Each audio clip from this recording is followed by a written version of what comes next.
మన దేశంలో ఎవరైనా రాజకీయాల్లోకి రావాలంటే ఎన్నో ఇబ్బందులు ఎదుర్కొని అవమానాలు పడి నిందలు మోస్తూ చిన్న చిన్న పదవుల నుంచి పెద్ద పదవి వరకు ఒక్కొక్క మెట్టెక్కుకుంటూ ఎంతో సహనంతో ఎదగాల్సి ఉంటుంది. కానీ ఒక పిఎం పదవికి ఉన్న హోదా గాని అక్కడికి చేరాలన్న ఆశ ఎందరో రాజకీయ నాయకులకు కలలాగానే మిగిలిపోయింది. కానీ అతను రాజకీయాల్లో అడుగు పెట్టిన రోజే అతనికి ఏకంగా ఇండియన్ ప్రైమ్ మినిస్టర్ కూర్చి అతని కళ దగ్గర. కానీ అతను తనకు రాజకీయం అంటే ఏంటో ఇంకా తెలియదని, తాను నేర్చుకోవాల్సింది ఇంకా చాలా ఉంది అంటూ ఆ పదవిని రిజెక్ట్ చేశారు. అంతటి గొప్ప మనసున్న యువరాజు ఇంకెవరో కాదు, first prime minister of India Jawaharlal Nehru గారి ముని మనవడు, first female prime minister of India Indira Gandhi గారి మనవడు, మాజీ ప్రైమ్ మినిస్టర్ రాజీవ్ గాంధీ గారి తనయుడు. అతనే ప్రిన్స్ రాహుల్ గాంధీ గారు.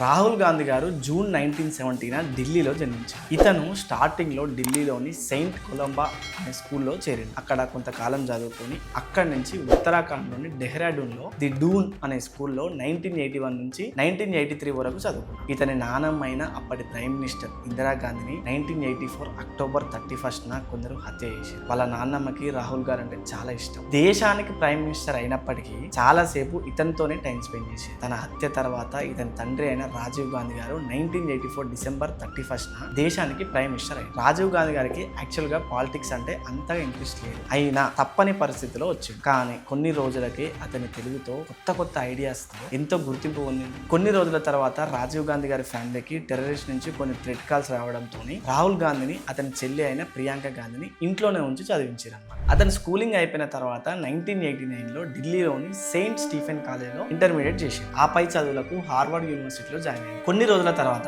అంటే 1991లో అతని తండ్రి గారైన రాజీవ్ గాంధీ గారిని తమిళ టెర్రరిస్ట్ బాంబ్ బ్లాస్ట్ లో చంపేశారు. అతనికి చిన్న వయసులోనే ఎంతో ఇష్టమైన వాళ్ళ నాన్నమ్మ అండ్ వాళ్ళ నాన్న హత్య విషయాలు తెలిసిన తర్వాత చాలా బాధపడ్డాడు. ఇన్ని జరిగినప్పటికీ అతని చదువు మాత్రం మధ్యలో ఆపలేదు. సెక్యూరిటీ రీజన్స్ వల్ల అందరికీ తను చదువు మానేస్తున్నానని చెప్పి వేరే కంట్రీలోని రోలిన్స్ కాలేజ్ లో రోల్ విన్సీ అనే పేరు మార్చుకొని జాయిన్ అయ్యాడు. అతని ఐడెంటిటీ ఓన్లీ యూనివర్సిటీ హెడ్ కి తప్ప ఇంకెవ్వరికి తెలియకుండా 1994లో బిఏ కంప్లీట్ చేశాడు. అతను 1995లో కేంబ్రిడ్జ్ యూనివర్సిటీలోని ట్రినిటీ కాలేజ్ లో మాస్టర్ ఆఫ్ ఫిలాసఫీ చదివాడు. ఇదే కాలేజ్లో తన తల్లి అండ్ తండ్రి ఎవరైతే రాజీవ్ గాంధీ గారు అండ్ సోనియా గాంధీ గారు కూడా ఇక్కడనే చదువుకున్నారు అనమాట. దీంట్లో చదువుతున్నప్పుడే వారి మధ్య ప్రేమ మొదలై పెళ్లి కూడా వేసుకున్నారు. అతను చదువు అయిపోయిన కొంతకాలం లండన్ లోని మానిటర్ గ్రూప్ అనే మేనేజ్మెంట్ కన్సల్టెన్సీ కంపెనీలో జాబ్ చేశాడు. జాబ్ అయిపోయాక అతను 2002లో ఇండియాకు వచ్చి ముంబైలో ఓన్ గా బ్యాకప్ సర్వీసెస్ ప్రైవేట్ లిమిటెడ్ అనే టెక్నాలజీ అవుట్ సోర్సింగ్ కంపెనీని స్టార్ట్ చేశాడు. అతను ఇప్పుడున్న రాజకీయాలను గమనించి అన్ని తెలుసుకొని